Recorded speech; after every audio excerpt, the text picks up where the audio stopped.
최근 전문가들 사이에서 1년 내에 북한의 급변 사태가 벌어질 가능성이 높다는 분석이 나옵니다. 김정은 위원장의 모습이 불과 몇 개월 사이에 급격하게 노화된 이미지가 공개되면서 북한 최고위 정권에 위기감이 생기고 있다는 분석이 나오고 있습니다. 북한 내 급변 사태가 일어나게 될 경우 어떠한 일이 벌어지게 될까요? 국보전략TV? 러시아의 우크라이나 사태로 인해 러시아의 모든 군사력이 서부로 집중되고 있습니다. 그뿐 아니라 중국의 군사력 역시 분산되면서 대만과 중국 사이에 초유의 긴장 상황이 벌어지면서 북한 내 급변 사태가 일어나게 될 경우 중국과 러시아, 북한의 최대 동맹국들이 힘을 쓰기 어려울 것이라는 분석이 나오고 있습니다. 중국에서는 북한 정권의 급붕괴 사태가 일어나게 될 경우를 대비해서 일찍이 도널드 트럼프 행정부 당시 미국 측에 북한의 사분할 통치 방안을 제시해 미국 당국이 한국 언론에 폭로한 바 있습니다. 심지어 시진핑 위원장이 한반도가 원래 중국의 땅이었다는 주장을 했었다고 미국 대통령이 직접 폭로를 하면서 북한 정권의 급붕괴 시에 중국 당국이 한반도 북부 지역 일부를 통치하게 될 수 있다는 우려가 점점 커져가고 있었습니다. 그러나 최근 신장 위구르, 티베트, 홍콩, 대만, 심지어는 내몽골 자치구까지 분리독립의 움직임이 벌어지면서 중국의 군사력이 모든 지역에 분산되고 있고 특히 미중 간 패권 갈등과 베트남, 필리핀 등 친서방 국가들과 갈등이 벌어지고 있는 남중국해에서는 즉시라도 당장 군사적 충돌이 벌어질 수 있을 위기감이 고조되는 상황입니다. 특히 대만에서도 군비 증강을 통해 호주, 나토 등의 국가들과 군사적 연대를 하면서 대만과 중국 사이, 양안 사이에도 군사적 긴장이 높아지고 있습니다. 이러한 상황에서 북한이 급속한 붕괴가 이루어지게 된다면 중국 당국은 북한의 신경을 쓸 겨를이 없어질 수 있다는 관측이 나옵니다. 즉, 지금의 동북아시아의 국제정세가 북한 정권 붕괴론 혹은 북한 급변 사태에 힘이 실리고 있는 상황입니다.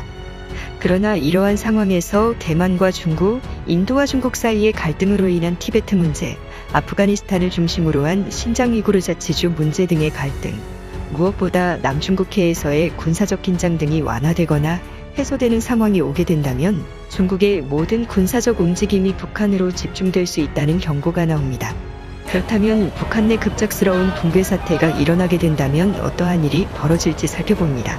첫 번째, 한미연합 유엔군의 북중 접경지역 급파. 북한 정권이 급속한 붕괴 및 통제 불능 사태가 도래하게 될 경우 한미연합군을 중심으로 북중 접경 지역에 긴급하게 특수부대가 파견될 가능성이 높습니다. 북한 정권이 붕괴될 경우 가장 위험한 세력은 중국인민해방군의 북한으로의 진입을 차단해야 합니다. 유엔 안보리가 긴급하게 소집될 경우 미국, 영국, 프랑스, 러시아, 중국 이렇게 5개의 유엔 상임이사국이 동의를 하게 될 경우 북한 내에 유엔군이 주둔하여 제3국의 개입을 막을 수 있습니다. 그러나 이 경우 중국과 러시아, 특히 러시아의 동의를 받아낼 수 있도록 지금부터 꾸준히 한국과 중국, 러시아 간 셔틀외교가 이루어져야 한다는 지적이 나오며 미국, 영국, 프랑스 등의 우방국들과의 긴밀한 외교협력을 통해 향후 유엔군이 개입하여 국제 분쟁 지역이 되지 않도록 해야 할 것이라는 관측이 나옵니다. 무엇보다 유엔군 주둔의 개입 실패를 고려해서 우리나라 독자적인 북한 지역으로의 급파, 특히 북중 접경 지역으로 공수부대 등이 파견될 수 있도록 늘 대비를 해놓아야 할 것이라는 지적이 나옵니다. 두 번째, 난민 캠프 설립. 80년대 후반 90년대 초 소련 체제 붕괴 이후 건설된 한국의 신도시들 중에서는 난민 캠프로 사용할 수 있는 시설들이 있다는 분석이 나옵니다. 대규모의 인공호수에 물을 빼서 그곳을 난민 캠프처럼 만들어 임시로 북한 이탈 주민들이 거처할 수 있도록 한다는 계획이지만 주민들 간의 마찰이 있을 수 있어 사실상 폐기된 계획이 된 것으로 알려져 있습니다. 이 때문에 남북 접경 지역 지자체들에서는 북한 급변 사태 시 대량의 탈북 난민 관리 방안 계획을 어느 정도는 수립하여 놓고 있는 상황입니다. 연구자들의 분석에 의하면 북한 급변 사태 시 적게는 22만 명에서 400만 명 규모로 예상하고 있으며 중국으로 50만, 러시아로 1만 명 휴전선을 통해 약 20만 명, 어선을 통한 일본으로의 탈출을 약 2천 명 수준으로 바라보고 있으나 최근 들어서는 탈북 난민의 발생 규모는 그다지 크지 않을 것이라는 연구 결과도 내놓고 있습니다. 현재 북한의 경제는 배급 위주의 경제가 사실상 끝났고 시장 경제가 돌아가고 있어서 이미 자신들의 생존을 위한 터전이 북한에 어느 정도 마련이 돼 있기 때문입니다. 과거 구소련 체제 붕괴 당시를 기준으로 살펴봤을 때에도 통제가 불가능한 대량 난민 사태가 발생하지 않았습니다.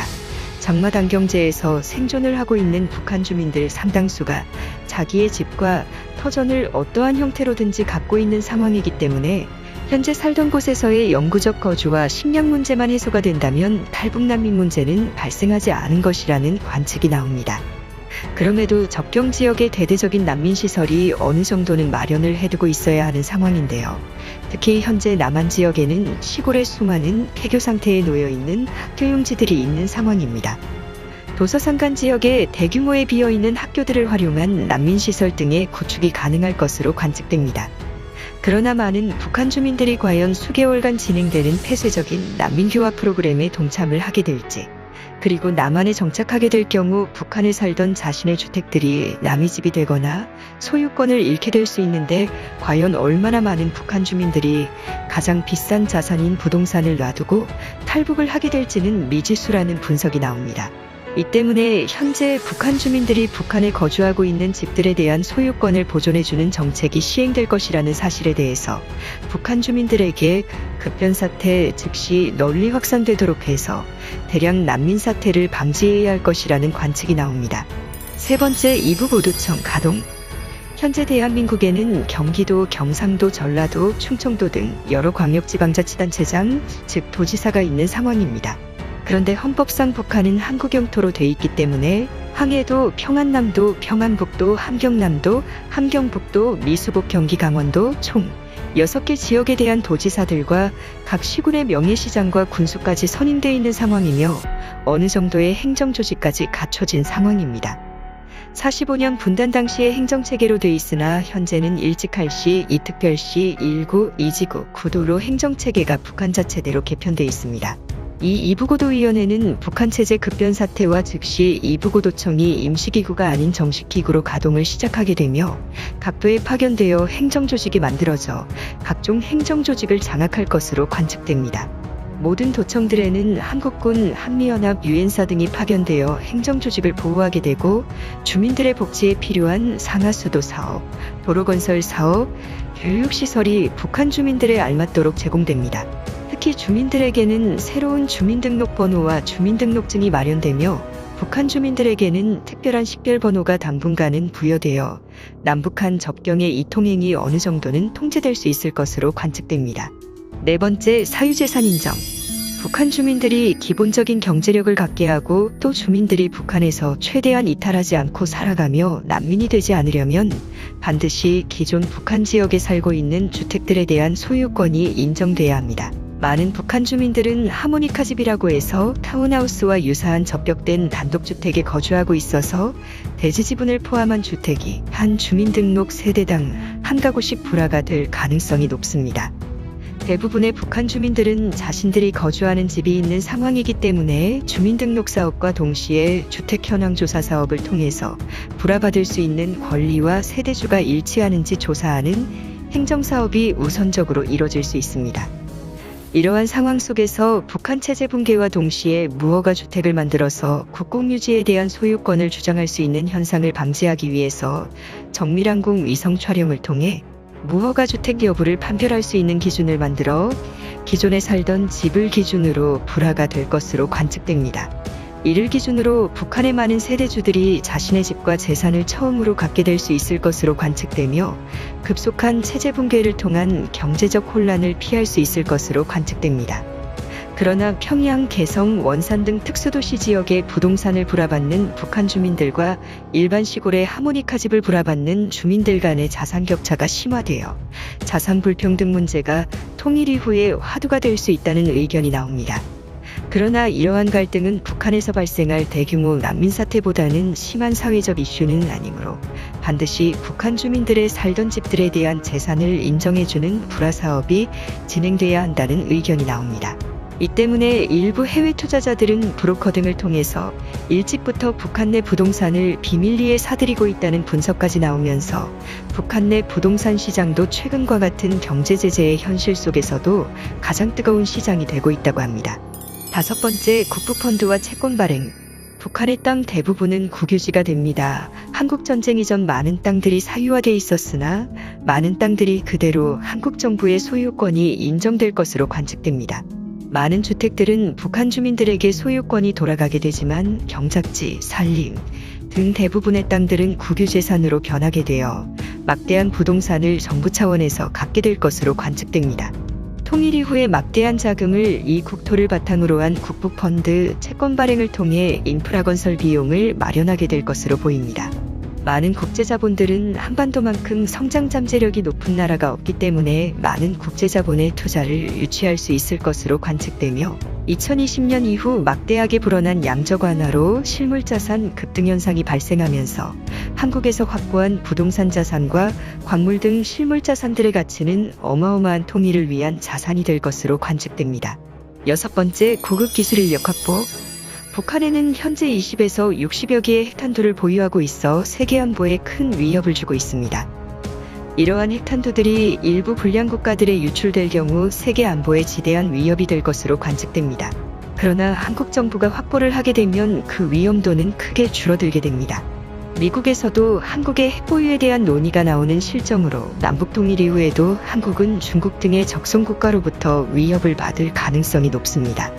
때문에 반드시 한국 정부는 핵탄두를 확보하여 자주 국방을 위한 힘을 가져야 한다는 지적이 나옵니다.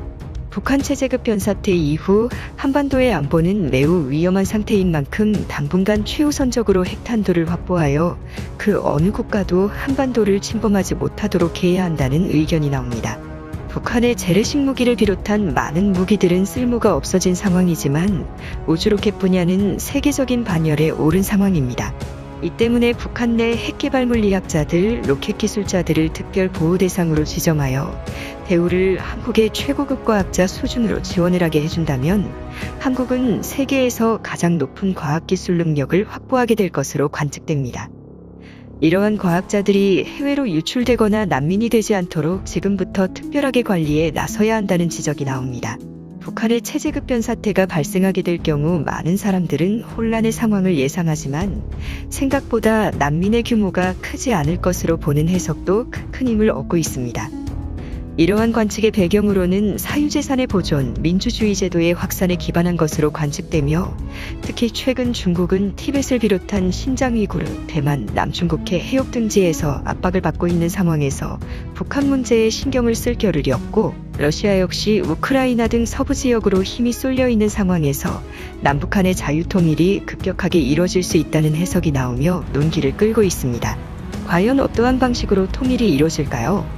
국토전략TV 오늘은 이것으로 마칩니다. 시청해주셔서 감사합니다.